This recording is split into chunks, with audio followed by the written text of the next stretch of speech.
ওগো আল্লাহ রসুল, আমরা পিতা মাতার হক জানি, ছেলে মেয়ের হক কি আপনার কাছে জানতে চাই। পিতা মাতার হক তো অনেক ওয়াজ জানি আমরা, কিন্তু ছেলে মেয়ের হক কি একটা বাবার জন্য এটা জানতে চাই। ফাকাল রাসূলুল্লাহ সাল্লাল্লাহু আলাইহি ওয়াসাল্লাম আইয়ুহসিনা ইসমা ওয়া ইউহসিনা আদাবা। একটা নবজাতক তার বাবা মায়ের কাছে পাওনা, এই নবজাতকের সুন্দর নাম রাখবে আর তাকে সুন্দর শিষ্টাচার শিক্ষা দিয়ে তাকে বড় করবে। এটা একজন শিশু তার মা বাবার কাছে পাওনা।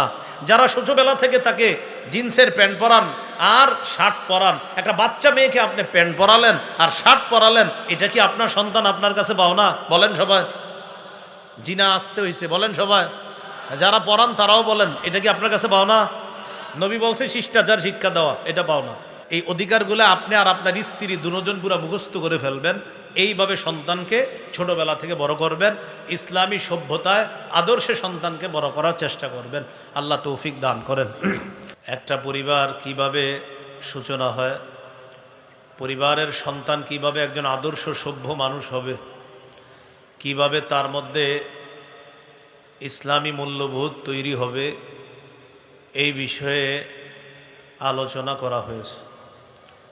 আল্লাহ তাআলা বলেন, ওয়াল্লাহু জাআলা লাকুম মিন আনফুসিকুম আজওয়াজা। আল্লাহ তোমাদের থেকে তোমাদের স্ত্রীদেরকে বানিয়েছেন। ওয়া জাআলা লাকুম মিন আজওয়াজিকুম বানিনা।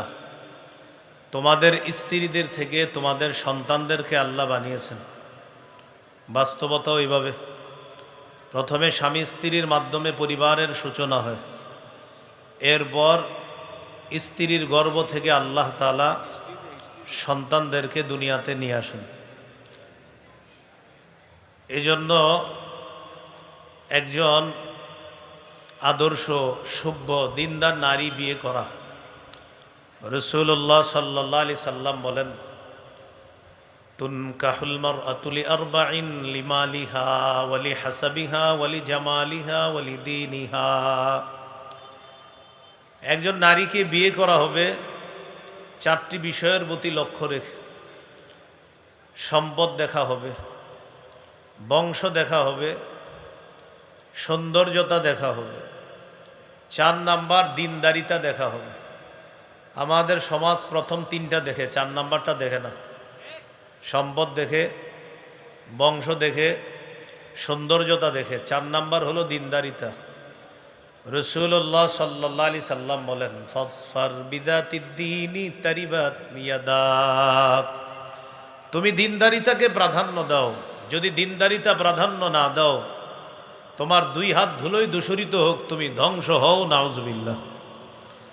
নবী বললেন দিনদারিতা প্রাধান্য দিতে, কিন্তু আমাদের সমাজ প্রাধান্য দেয় মাল, সৌন্দর্য, বংশ। যেটাকে প্রাধান্য দিতে বলছে দিনদারিতা, এটা প্রাধান্য দেয় না। এই জন্য দেখা যায় বিয়ে হতে না হতে 6 মাস না যাইতেই স্বামী স্ত্রীর মাঝে ঝগড়াঝাটি শুরু হয়। কিছুদিন পরে মাদ্রাসায় ফতুয়া বিভাগে উপস্থিত হয় যে এরকম ঘটনা ঘটে গেছে, এখন তালাক হবে কিনা। ওই যে দিনদারিতা প্রাধান্য দেয় নাই, বদ্দিনীর কারণে কিছুদিনের মধ্যেই 2 পরিবারের মধ্যে সমস্যা শুরু হয়ে যায়। এই জন্য দিনদারিতা প্রাধান্য দেওয়া। ছেলের ক্ষেত্রে 2টা বিষয় দেখবেন। রাসূলুল্লাহ সাল্লাল্লাহু আলাইহি সাল্লাম বলেন, মান তারদাউনা দীনাহু ওয়া খুলুকা। যেই ছেলের দিনদারিতা আর চারিত্রিক বৈশিষ্ট্য তোমাদের পছন্দ হয়, তার কাছে মেয়েরে বিয়ে দিয়ে দিবা। চারিত্রিক বৈশিষ্ট্য ভালো, দিনদারিতা ভালো, তার কাছে মেয়ে বিয়ে দিয়ে দিবা। এইভাবে একটা পরিবারের সূচনা হবে। এরপর তারা পরিবার গঠন করার পর আল্লাহর কাছে একটা সন্তান চাইতেছে তারা। রাসূলুল্লাহ সাল্লাল্লাহু আলাইহি সাল্লাম বলেন, তোমাদের কেউ যখন তার স্ত্রীর কাছে গমন করবে এবং বৈধ পদ্ধতিতে সন্তান কামনা করবে, তখন স্বামী স্ত্রী আল্লাহ প্রদত্ত যে বৈধ একটা নিয়ম পালন করবে, সেটার আগে একটা সুন্নাহ পালন করবে। এই দোয়াটা পড়বে, বিসমিল্লাহি আল্লাহুম্মা জান্নিবিনাশ শায়তান ওয়া জান্নিবিশ শায়তানা মা রাযাকতানা। আল্লাহ আমাদেরকে শয়তান থেকে দূরে রাখেন, আর আমাদেরকে যেই সন্তান দান করবেন এই সন্তান থেকে শয়তানকে দূরে রাখেন। এই দোয়া করার পর যদি তাদের সন্তান দুনিয়াতে আসে, রাসূলুল্লাহ সাল্লাল্লাহু আলাইহি সাল্লাম বলেন এই সন্তান দুনিয়াতে আসার পর শয়তান তার কোনো ক্ষতি করতে পারবে না। সন্তান দুনিয়াতে আসলো, আসার পর ছেলে হোক মেয়ে হোক তার কানে আজান দেওয়া। আমাদের সমাজ ছেলে হলে আজান দেয়, মেয়ে হইলে আজান দূরের কথা, কাউরে জানায়ও না তার যে মেয়ে হইছে। সূরা নাহালের ৫৮ নম্বর আয়াতে আল্লাহ বলেন, ওয়াইদা বুশিরা আহাদুহুম বিল উনসা যাল্লা ওয়াজহুহু মুসওয়াদ্দাও ওয়া হুয়া কাযীম। কিছু মানুষ আছে তাদেরকে যখন কন্যা সন্তানের সুসংবাদ দেওয়া হয় তখন তাদের চেহারা কালো হয়ে যায় এবং কপাল কুঁচকায়। কন্যা হইল কেন, এই জন্য চেহারা কালো। ছেলে হইলে খুশি হয়, মেয়ে হইলে চেহারা কালো হয়ে যায়। কিন্তু মনে রাখতে হবে, ছেলে হোক মেয়ে হোক আজান দিতে হবে। আবু দাউদের হাদিস ৫১০৫ নম্বর হাদিস, ওবায়দুল্লাহ ইবনে আবি রাফে থেকে বর্ণনা, তিনি বলেন সামিআতু রাসূলুল্লাহি সাল্লাল্লাহু আলাইহি ওয়াসাল্লাম আযানা ফি উযুনিল হাসান ইবনে আলী হিনা ওয়ালাদাতহু ফাতিমাতু বিস-সালাহ। হযরত হাসান যেদিন জন্মগ্রহণ করলেন, আলী রাদিয়াল্লাহু তাআলা আনহুর ছেলে হযরত হাসান যেদিন ফাতেমা রাদিয়াল্লাহু তাআলা আনহার গর্ভ থেকে দুনিয়াতে আসলেন, আমি নবীকে দেখেছি নবী হযরত হাসানের কানে মুখ লাগিয়ে নামাজে যে আজান দেই আমরা, ওই আজানটা হযরত হাসানের কানে স্বয়ং আল্লাহ নবী নিজেই দিয়েছে।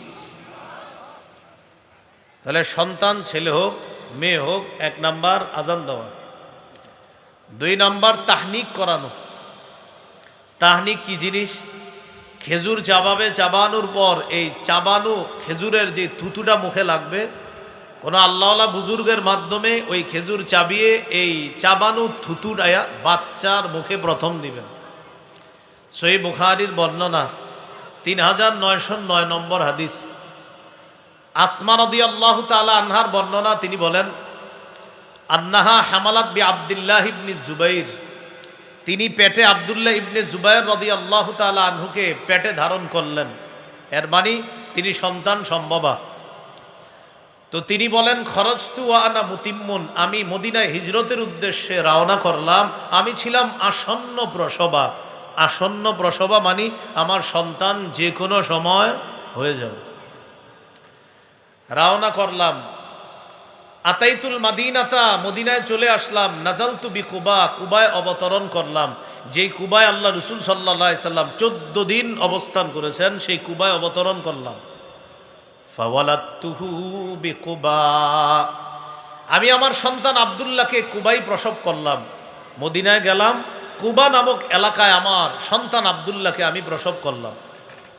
আব্দুল্লাহকে প্রসব করার পর ফাতাইতু বিহিন নবী সাল্লাল্লাহু আলাইহি ওয়াসাল্লাম ফাওয়াদাতুহু ফি হাজরিহি, আমার ছেলেকে আল্লাহ রাসূলের কাছে নিয়ে আসলাম। আনার পর নবীর কোলে দিলাম আমার ছেলেকে।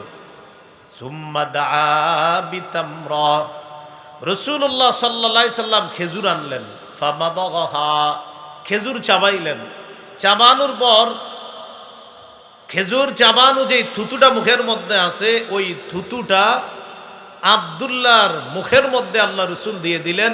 সুম্মা তাফালা ফি ফিহি, আল্লাহ রসুলের চাবানো থুতু আব্দুল্লাহর মুখে দিয়ে দিলেন। আব্দুল্লাহ ইবনে জুবাইরের মা আসমা রাদিয়াল্লাহু তাআলা আনহা বলেন, ফাকানা আউয়ালা শাইইন দাখালা জাওফা আব্দুল্লাহ রিকু রাসূলিল্লাহি সাল্লাল্লাহু আলাইহি সাল্লাম, আমার ছেলে আব্দুল্লাহর পেটে সর্বপ্রথম পৃথিবীর যেই খাদ্যটা গিয়েছে সেটা হলো আল্লাহ রসুলের থুতু মুবারক আমার ছেলের পেটে সর্বপ্রথম গিয়েছে। সুম্মা হান্নাকাহু বিতামরা, এরপর রাসূল সাল্লাল্লাহু আলাইহি সাল্লাম চাবানো খেজুরের সামান্য অংশ আমার ছেলের মুখের ভিতরে তালুর মধ্যে লাগিয়ে দিছে। তাহলে মনে রাখবেন, তাহনিক বলা হয় খেজুর চাবানো থুতু প্রথমে বাচ্চার মুখে দিবে, এরপর চাবানো খেজুরের সামান্য অংশ বাচ্চার মুখের ভিতরের এই উপরের তালুর মধ্যে লাগায় দেওয়া, এটাকে বলা হয় তাহনিক।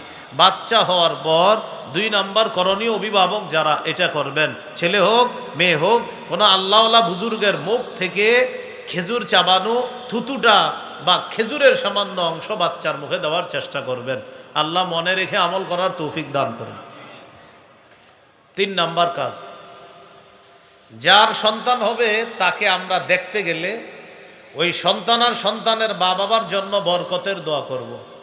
আবু দাউদের হাদিস 5106 নম্বর হাদিস, আয়েশা সিদ্দিকা রাদিয়াল্লাহু তাআলা আনহার বর্ণনা, তিনি বলেন, কানা রাসূলুল্লাহ সাল্লাল্লাহু আলাইহি ওয়াসাল্লাম ইউতা বিস-সিবয়ান ফায়াদউ লাহুম বিল বারাকাহ। রাসূলুল্লাহ সাল্লাল্লাহু আলাইহি সাল্লামের কাছে নবজাতক শিশুদেরকে, বাচ্চাদেরকে আনা হতো, আল্লাহ রাসূল তাদের জন্য বরকতের দোয়া করতেন। এই এলাকার কারো সন্তান হওয়ার পর এই পাশে মাদ্রাসা আছে, এখানে নিয়ে আসবেন, শাইখুল হাদিস মুহাদ্দিস মুফতি সাহেবের কাছে দোয়া চাইবেন, হুজুর নতুন সন্তান, দোয়া করে দেন। ওই আলেম হুজুর বা আমরা তার জন্য এইভাবে দোয়া করব। প্রথমে আরবিটা শিখি, পরে আমি বাংলাটা বলে দিচ্ছি, আমার সাথে সবাই বলেন, জাআলাহুল্লাহু, বলেন, মুবারাকান আলাইকা ওয়া আলা উম্মতি মুহাম্মাদিন সাল্লাল্লাহু আলাইহি ওয়াসাল্লাম। আল্লাহ তাআলা এই নবজাতক শিশুকে তোমার জন্য এবং সমস্ত উম্মতে মুহাম্মদীর জন্য বরকতের কারণ বানাক। এই দোয়াটা নবজাতকের জন্য করা, তার বাবার জন্য করা। তোমার যে নবজাতক শিশু দুনিয়াতে আসছে, আল্লাহ তাআলা তোমার এই সন্তানকে তোমার জন্য আর গোটা উম্মতে মুহাম্মদীর জন্য যেন আল্লাহ বরকত বানায় দেয়। এই দোয়াটা আমরা যারা নবজাতককে দেখব তারা এই দোয়াটা করব। এটা হলো 3 নাম্বার কাজ। 4 নাম্বার, শিশু সন্তানের কান্নাকে গুরুত্ব দেওয়া। সহিহ বুখারীর বর্ণনা 868 নম্বর হাদিস, 868 মানে 868। এই হাদিসের মধ্যে আসছে রাসূলুল্লাহ সাল্লাল্লাহু আলাইহি সাল্লাম বলেন, ইন্নী লাআকুমু ইলাস সালাহ ফাউরিদু আন উতাওবিলা ফিহা ফাআতাজাওয়াজু ফিহা ফাআসমাউ বুকা আস-সাবিয়্যি ফাআতাজাওয়াজু ফিহা কারাহিয়াতান আন আশুক্কা আলা উম্মিহি। রাসূলুল্লাহ সাল্লাল্লাহু আলাইহি সাল্লাম বলেন, আমি নামাজে দাঁড়াই, নামাজে দাঁড়ানোর পর লম্বা কেরাত পড়ার নিয়ত করি। ফাসমাউ বুকা আস-সাবিয়্যি, নামাজে আমি দাঁড়ানোর পর যখন লম্বা কেরাত পড়ার নিয়ত করি, তখন যদি কোনো শিশুর কান্নার আওয়াজ শুনি, আমি তাড়াতাড়ি কেরাত সংক্ষিপ্ত করি। কেন? শিশুর মায়ের যেন কষ্ট না হয়, আর শিশুর যেন কষ্ট না হয়। আল্লাহর নবী শিশুর কান্নাকে গুরুত্ব দিতে গিয়ে লম্বা কেরাতের নিয়ত পরিবর্তন করে কেরাত সংক্ষিপ্ত করে, যেন শিশু আর শিশুর মায়ের কষ্ট না হয়। তাহলে 4 নাম্বার, শিশুর কান্নাকে গুরুত্ব দেওয়া। 5 নাম্বার, আকিকা করা। ইহুদিরা ছেলে হইলে আকিকা করত, মেয়ের আকিকা করে না। রাসূলুল্লাহ সাল্লাল্লাহু আলাইহি সাল্লাম বলেন, ইন্নাল ইয়াহুদা তাউক্কু আনিল গুলাম ওয়ালা তাউক্কু আনিল জারিয়া। ইহুদিরা ছেলের আকিকা করে, মেয়ের আকিকা করে না। ফাউক্কু আনিল গুলামি শাতাইন ওয়া আনিল জারিয়াতি শাতান। রাসূলুল্লাহ সাল্লাল্লাহু আলাইহি সাল্লাম বলেন, তোমরা ছেলের পক্ষ থেকে 2টি ছাগল আকিকা করবা, মেয়ের পক্ষ থেকে 1টি ছাগল আকিকা করবা। ইয়াহুদিরা ছেলের পক্ষ থেকে আকিকা করে, মেয়ের পক্ষ থেকে আকিকা করে না। ও আমার উম্মত, ছেলে হলে 2টা ছাগল আকিকা করবা, মেয়ে হলে 1টা আকিকা করবা। মাসালা মনে রাখা, ছেলের পক্ষ থেকে যদি 1টি ছাগল আকিকা করা হয় তাও আদায় হয়ে যাবে। কোনো সামর্থ্যের অভাব বা কোনো কারণে যদি 1টা ছাগল ছেলের পক্ষ থেকে আকিকা করা হয় তাও আদায় হয়ে যাবে। রাসূলুল্লাহ সাল্লাল্লাহু আলাইহি সাল্লাম তার নাতি হাসান রাদিয়াল্লাহু তাআলা আনহুর পক্ষ থেকে 1টি ছাগল আকিকা করেছিলেন। এখান থেকে বোঝা যায় 1টি ছাগল আকিকা করলেও ছেলের আকিকা হয়ে যাবে। 7ম দিনে আকিকা করার চেষ্টা করা। নাসাইর বর্ণনা 4220 নম্বর হাদিস।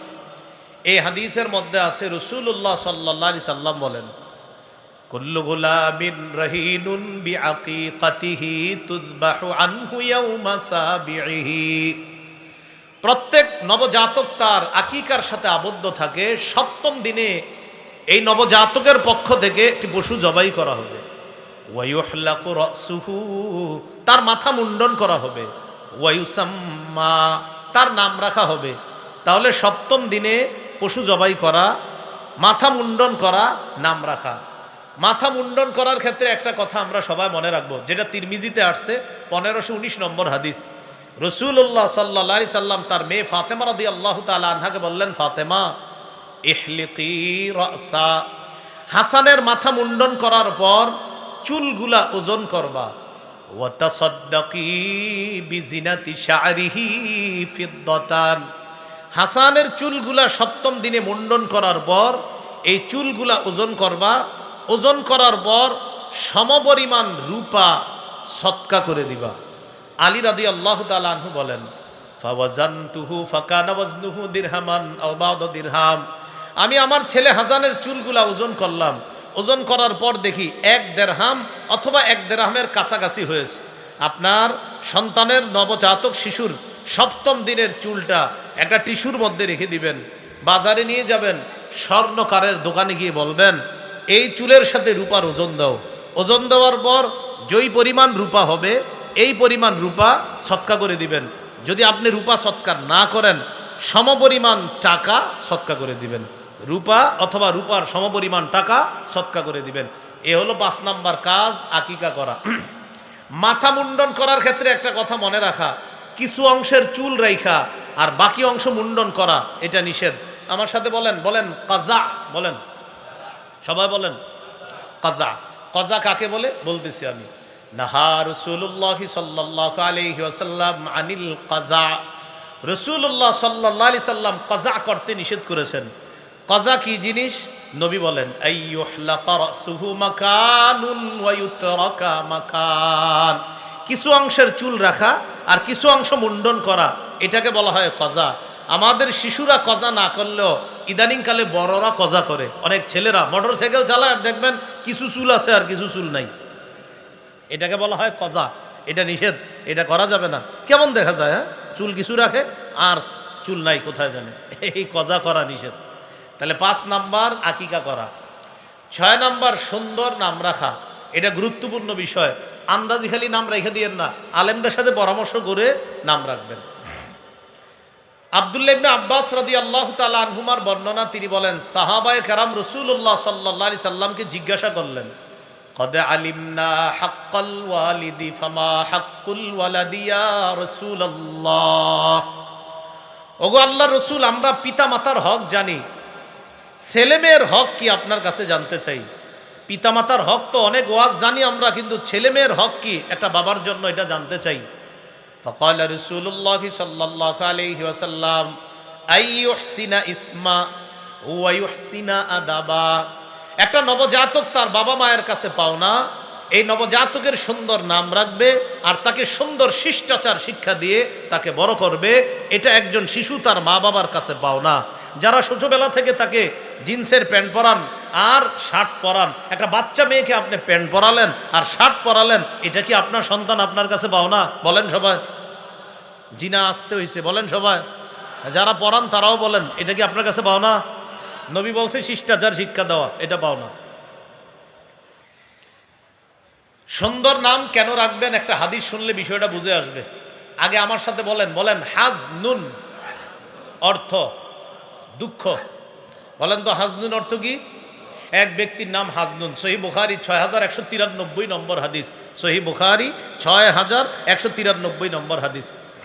সাঈদ ইবনুল মুসাইয়াব রহমতুল্লাহি আলাইহি, তার দাদার নাম হাজনুন, অনেক বড় আলেম, অনেক বড় তাবি। তিনি বলেন, আমার দাদা হাজনুন কাদিমা আলা রাসূলিল্লাহ সাল্লাল্লাহু আলাইহি সাল্লাম, আমার দাদা হাজনুন মানে দুঃখ, নবীজির কাছে গেছে। আমার দাদার নাম হাজনুন, আমার দাদা নবীজির কাছে গেছে।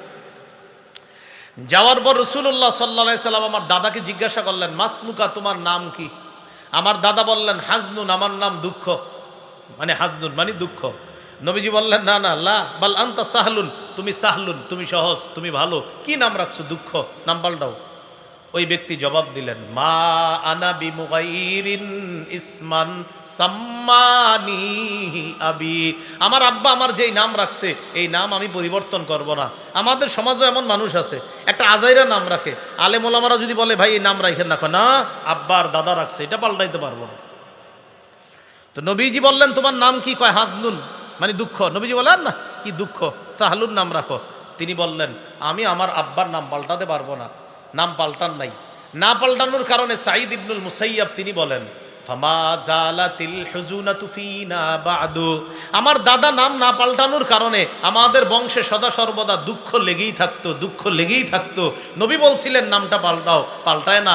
আমার দাদার নামের এই প্রভাব পরবর্তী প্রজন্ম ভোগ করতে হয়েছে, আমাদের বংশে খালি দুঃখ লেগে থাকতো। তাহলে বোঝা গেল নামের প্রভাব আছে। নামের কি আছে? প্রভাব। এই যে দেখেন নামের প্রভাব আছে। নবী বললেন কি নাম? দুঃখ। তোর নাম পাল্টাও, পাল্টায় নাই। বংশে সারা জীবন দুঃখ লেগেছিল। এই জন্য সুন্দর নাম রাখা 6 নাম্বার। 7 নাম্বার, উপনামে শিশুকে ডাকা। উপনাম কাকে বলে? আবুল কাসেম, আবু উমাইর, এগুলারে বলে উপনাম। তো এগুলো একটা সুন্নাহ, কিন্তু আমাদের দেশে এই সুন্নাহগুলা পালন হয় না। আবু দাউদের হাদিস, রাসূলুল্লাহ সাল্লাল্লাহু আলাইহি সাল্লামের সাহাবী আনাস রাদিয়াল্লাহু তাআলা আনহু বলেন আমার একটা ছোট ভাই আছে, তার নাম হলো আবু উমাইর, তার উপনাম ইউকান্না আবা উমাইর, আমার ছোট ভাইয়ের উপনাম হলো আবু উমাইর। আবু দাউদে হাদিসটা আছে, 1162 নম্বর হাদিস। ওয়া কানা লাহু নুগারুন, আমার ছোট ভাইয়ের একটা পাখি ছিল, ছোট্ট পাখি। ফামাতা নুগারুহু, আমার ভাইয়ের ছোট পাখিটা মারা গেছে। রাসূলুল্লাহ সাল্লাল্লাহু আলাইহি সাল্লাম আমাদের বাসায় আসলেন, আসার পর দেখে তার মনটা খারাপ। কার? আমার ছোট ভাইয়ের মনটা খারাপ। তার নাম আবু উমাইর, মানে তার উপনাম আবু উমাইর। নবীজি যখন তাকে দেখলেন রাআহু হাজিনান, সে ব্যতীত, তার মন খারাপ। নবীজি বললেন কি ব্যাপার, তার কি হয়েছে, মন খারাপ কেন? তো বলা হলো হুজুর মাতা নুগারুন, তার যে ছোট্ট পাখিটা ছিল এই পাখিটা মারা গেছে। ফাকালা রাসূলুল্লাহ সাল্লাল্লাহু আলাইহি ওয়াসাল্লাম ইয়া আবা উমাইর মা ফাআলান নুগাইর। নবীজি বললেন ও আবু উমাইর, নুগাইর কি করলো, নুগাইরের কি হলো? নুগাইর মানে ছোট্ট পাখি। নবী নামটা মিলায়া বললেন, দেখেন ইয়া আবা উমাইর মা ফাআলান নুগাইর, কি সুন্দরভাবে মিলায়া বলছে। কেন? ওই শিশুটাকে হাসানোর চেষ্টা করলেন, মন খারাপ, পাখি মারা গেছে তো, তাই নবীজি বললেন ও আবু উমাইর মা ফাআলান নুগাইর, নুগাইর কি করছে, নুগাইরের কি হয়েছে, এটা বইলা তাকে একটু সান্ত্বনা দেওয়ার চেষ্টা করছে। এই আবু উমাইর, এই উপনামে শিশুকে ডাকা, এটাও শিশুর একটা অধিকার। 8 নাম্বার, শিশু বারবার পড়ে গেলে তাকে বারবার পড়তে দিবেন না, কোলে নিবেন। এত বড় পইরা তার হাঁটুতে ব্যথা পাইতে পারে, এই বারবার পড়ে যাওয়ার কারণে হাঁটুতে ব্যথা পেলে সে কষ্ট পাবে, এই জন্য বারবার পড়তে দিবেন না। আপনি ওরে হাঁটা শিখাইতেছেন, তো এখন এত দূর থেকে বলছেন আব্বু আসো, হাঁটতে হাঁটতে আসো, আম্মু আসো, তো এত দূর থেকে আসতে আসতে সে বারবার পড়ে যায়। এইভাবে কষ্ট না দেওয়া, মোটামুটি একটা রেঞ্জের মধ্যে রেখা হাঁটা শিখানো। অনেক সময় শিশুরা হাঁটা শিখার পর কি করে, কিছু হাইটা আবার পরে, আবার হাঁটে আবার পরে, এই ক্ষেত্রেও লক্ষ্য রাখা। নবীজি সাল্লাল্লাহু আলাইহি সাল্লাম ভাষণ দিতেছে মসজিদে, খুতবা দিতেছে জুমার দিন। হাসান হুসাইন মসজিদে আসছে।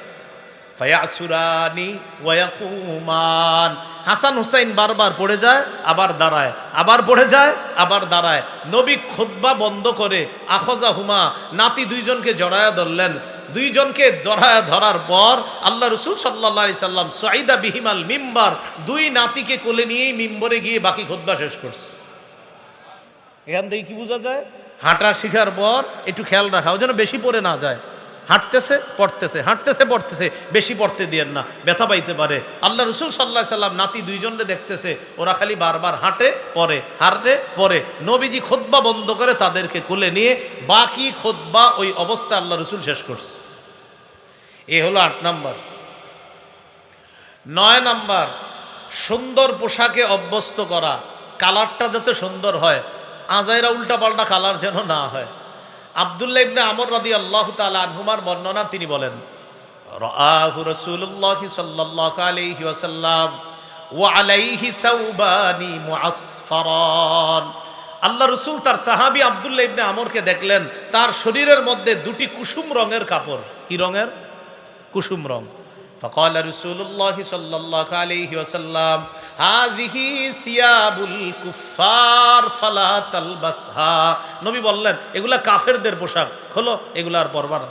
কুসুম রঙের পোশাক দেখে বললেন এগুলা কাফেরদের পোশাক, এগুলা পরবা না। তাহলে কি শিখলাম?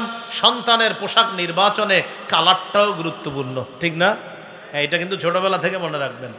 10 নাম্বার, এটা আমার সাথে একটু বলেন, সবাই বলেন, বলেন এমন পোশাকে, বলেন শিশুকে অভ্যস্ত করা যেই পোশাক সতর ঢেকে রাখে।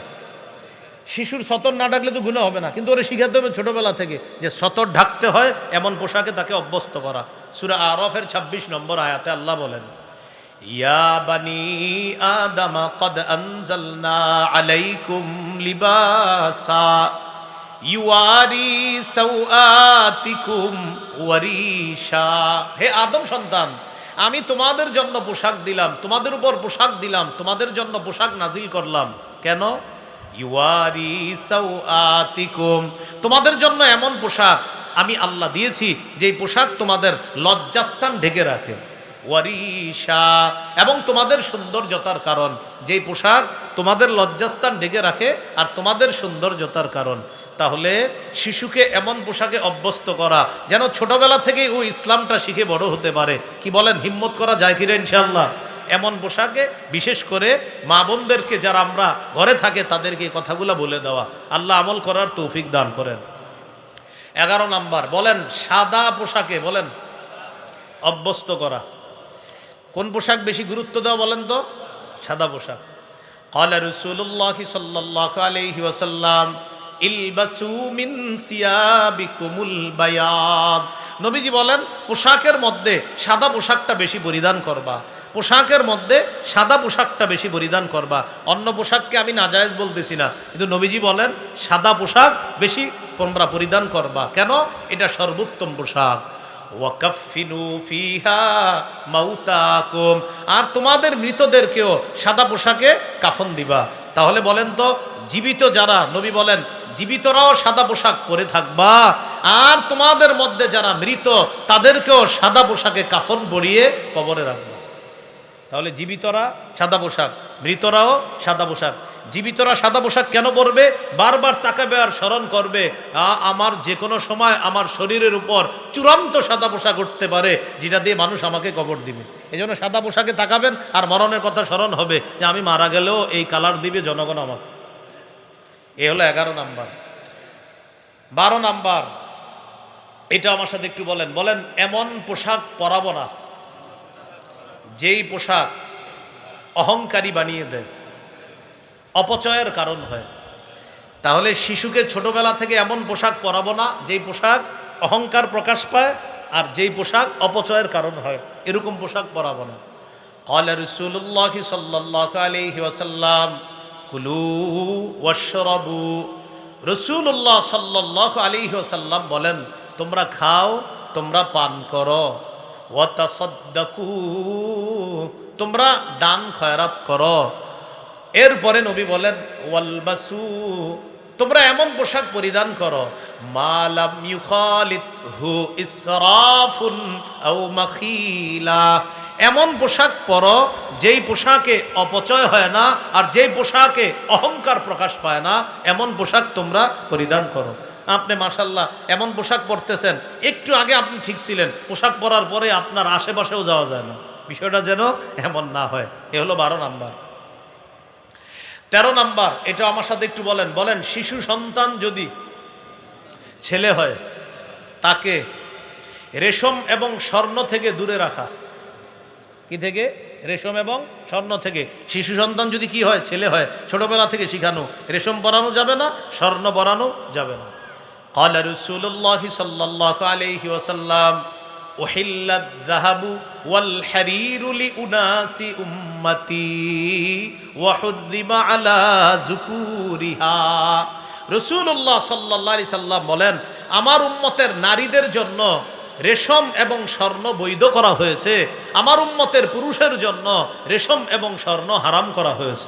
আমার উম্মতের নারীদের জন্য রেশম স্বর্ণ বৈধ করা হয়েছে, আমার উম্মতের পুরুষের জন্য রেশম এবং স্বর্ণ হারাম করা হয়েছে। 14 নাম্বার, সব কিছু শিখায়া দেওয়া। এবার আমার সাথে বলেন এমন কি, বলেন জুতা পরানো শিখায়া দেওয়া। বলেন কি পরানো শিখায়া দেওয়া? শিশুকে ছোটবেলা থেকে জুতা পরিধান করাও শিখাবেন। মাঝে মাঝে দেখবেন শিশু এক পায়ে জুতা পরে আরেক পায়ে পরে না, না এটা দিবেন না, ওরে 2 পায়ে জুতা পরাবেন। জুতা না পরলে 1 পায়েও পরাবেন না, পরালে 2 পায়ে পরাবেন। ক্বালা রাসূলুল্লাহ সাল্লাল্লাহু আলাইহি ওয়াসাল্লাম লা তামশি ফি নালিন ওয়াহিদ। রাসূলুল্লাহ সাল্লাল্লাহু আলাইহি সাল্লাম বলেন এক পায়ে জুতা পরিধান করে হাঁটবা না, এক পায়ে জুতা আরেক পা খালি। নবী বলে না এইভাবে হাঁটবা না, এইভাবে হাঁটবা না। ওয়ালা তাকুল বিশিমালিকা, বাম হাতে খাবা না। ওয়ালা তাশতামিলিস সাম্মা, এক কাপড়ে পুরা শরীর ঢাকবা না, মানে এক কাপড় পুরা শরীরে জড়ায় রাখবা না, ভিতরে কিছু রাখেন বাচ্চার, হ্যাঁ অনেক কিছু পরাবেন এরপরে উপরে কাপড় পরাবেন। নবী বলে এক কাপড়ে পুরা শরীর ঢাকবা না, মানে আপনার ভিতরে কিছু নাই, শুধু একটা কাপড় দিয়ে ঢেকে রাখছেন, এরকম যেন না হয়। ওয়ালা তাদউ ইহদা রিজলাইকা আলাল উখরা ইদা ইসতালকাইতা, এটা গুরুত্বপূর্ণ। বলেন যখন তুমি বলেন চিত হয়ে শোবা, এক পা আরেক পায়ের উপর রাখবা না, হ্যাঁ এভাবে চিত হয়ে শুয়া পা একটা দাঁড় করা, এক পা আরেক পায়ের উপর রেখে এইভাবে ঝুলাইতে থাকে। নবীজি বলে না, ওয়ালা তাদউ ইহদা রিজলাইকা আলাল উখরা ইদা ইসতালকাইতা, যখন চিত হয়ে শোবা এক পা আরেক পায়ের উপর রাখবা না। শিশুকে ছোটবেলা থেকে শিখাবেন চিত হয়ে শোয়ার পর ও যেন এক পা আরেক পায়ের উপর না রাখে, আর উপর হয়ে যেন শিশু না ঘুমায়, ছোটবেলা থেকে শিখাবেন। উপর হয়ে ঘুমানো আল্লাহ পছন্দ করেন না, মনে রাখবেন, উপর হয়ে ঘুমানো আল্লাহ পছন্দ করেন না। আর চিত হয়ে যখন শুবে এক পা আরেক পায়ের উপর রাখার অভ্যাস যেন শিশুর তৈরি না হয়। শিশুর কি বড়রাই কাজ করে, শোয়ার পরে মাশাআল্লাহ টায়ার্ড লাগতেছে, এই জন্য এক পা আরেক পায়ের উপর দিয়ে মোবাইলে কথা বলতে থাকে, এটা করা যাবে না। এ হলো 14 নাম্বার। 15 নাম্বার, শিশুকে ছোটবেলা থেকে ডান দিকে সব করা শিক্ষা দেওয়া। বুখারীর বর্ণনা 168 নম্বর হাদিস, রাসূলুল্লাহ সাল্লাল্লাহু আলাইহি ওয়াসাল্লামের সব কাজ ছিল ডান দিক থেকে। আয়েশা সিদ্দিকা রাদিয়াল্লাহু তাআলা আনহার বর্ণনা, তিনি বলেন কানা রাসূলুল্লাহ সাল্লাল্লাহু আলাইহি ওয়াসাল্লাম ইউজিবুহু তায়াম্মুনু ফিত তানাউলি, আল্লাহ রসুল জুতা পরিধান করতেন, আগে ডান পায়ে জুতা পরতেন। ওয়াত্তারাজ্জুলি, চিরুনি দিয়ে মাথা যখন আশ্রাইতেন, চুল আশ্রানোর সময় আগে ডান দিকে করতেন। এরপরে ওয়াতুহুরিহি, পবিত্রতা অর্জন করার সময়, অজু করার সময় আগে ডান দিক থেকে শুরু করতেন। ওয়াফি শানিহি কুল্লিহি, আম্মাজান বলেন শুধু তাই না, নবী জীবনের সব কাজ তিনি ডান দিক থেকে করতেন, আর আল্লাহ ডান দিক থেকে করা পছন্দ করেন। সুবহানাল্লাহ। এ হলো 15 নাম্বার। 16 নাম্বার, এটা একটু বলতে হবে, বলেন শিশুকে তাওহীদের শিক্ষা দেওয়া। বলেন তো প্রিয় ভাইয়ারা, কিসের শিক্ষা দেওয়া? তাওহীদের শিক্ষা দেওয়া। তাওহীদের শিক্ষা ছোটবেলা থেকে দিতে হবে। ও বুঝুক আর না বুঝুক, প্রথমে ওর মাথায় ঢুকায়া দেন আল্লাহ ছাড়া কোনো ইলাহ নাই, তুমি যেখানে থাকো আল্লাহকে স্মরণ করবা, এটা আগে ওরে তোতা পাখির মতো মুখস্থ করান, বুঝজ্ঞান হওয়ার পর বুঝাইয়া দিবেন। তিরমিজির হাদিস 2516 নম্বর হাদিস, আব্দুল্লাহ ইবনে আব্বাস রাদিয়াল্লাহু তাআলা আনহুমাকে আল্লাহ রাসূল সাল্লাল্লাহু আলাইহি সাল্লাম বলেন, ইয়া গুলাম উআল্লিমুকা কালিমাত, হে বালক আমি তোমাকে কিছু বাক্য শিখিয়ে দিচ্ছি, তুমি বাক্যগুলো মুখস্থ রাখবা। ইহফাজিল্লাহ ইয়াহফাজকা, তুমি আল্লাহর বিধিবিধানগুলা সদা সর্বদা রক্ষা করবা, আল্লাহ তোমাকে রক্ষা করবে। সুবহানাল্লাহ। আপনার সন্তানটা স্কুলে যায়, মাদ্রাসা যায়, ছোটবেলায় ওরে বলে দেন বাবা যেখানে থাকো আল্লাহর বিধানগুলা পালন করবা। কেন? নবী বলেন ইহফাজিল্লাহ তাজিদহু তুজাহাকা, তুমি আল্লাহর বিধিবিধানগুলা পালনের প্রতি লক্ষ্য রাখবা, তুমি বিপদে আপদে আল্লাহকে সামনে পাইবা, আল্লাহকে সাহায্যকারী হিসাবে পাইবা। ছেলে স্কুলে যাক, ছেলে মাদ্রাসায় যাক, মেয়ে স্কুলে যাক, মাদ্রাসায় যাক, যাওয়ার সময় বলে দিবেন তুমি যেখানে থাকো সেখানে নামাজের সময় হয়, নামাজটা আদায় করে নাও, হাজারো ব্যস্ততার মাঝে নামাজের কথাটা যেন তুমি ভুলে না যাও। এই শিক্ষা শৈশব থেকে সন্তানকে দেওয়া। মনে থাকবেন ইনশাআল্লাহ। তো রাসূলুল্লাহ সাল্লাল্লাহু আলাইহি সাল্লাম বলেন, শোনো তুমি, লাউ আন্নাল উম্মাতা ইজতামাআত আলা আইয়ানফাউকা লাম ইয়ানফাউকা ইল্লা বিশাইইন ক্বাদ কাতাবাহুল্লাহু লাক, সারা পৃথিবীর সবাই যদি একত্রিত হয় তোমার উপকার করার জন্য, ততটুকু উপকার করতে পারবে যতটুকু আল্লাহ তোমার জন্য লিখে রাখছে। ওয়ালাউ আন্নাল উম্মাতা ইজতামাউ আলা আইয়াদুররুকা লাম ইয়াদুররুকা ইল্লা বিশাইইন ক্বাদ কাতাবাহুল্লাহু আলাইক, সারা পৃথিবীর সবাই মিলেও যদি তোমার ক্ষতি করার চেষ্টা করে ততটুকু পারবে যতটুকু আল্লাহ লিখেছে, এর চেয়ে বেশি ক্ষতি করতে পারবে না। এটা শিখান সন্তানকে, সারা পৃথিবী মিলেও তোমার উপকার ততটুকু পারবে করতে যতটুকু আল্লাহ চায়, সারা পৃথিবী তোমার ক্ষতি ততটুকু করতে পারবে যতটুকু আল্লাহ চায়। এটা সন্তানকে শিক্ষা দেন ছোটবেলা থেকে। 17 নাম্বার, ইমানি তরবিয়ত শিক্ষা দেওয়া। এবার আমার সাথে বলেন শ্রেষ্ঠ তরবিয়ত, বলেন নামাজের শিক্ষা। আবার বলেন, শ্রেষ্ঠ তরবিয়ত কিসের শিক্ষা?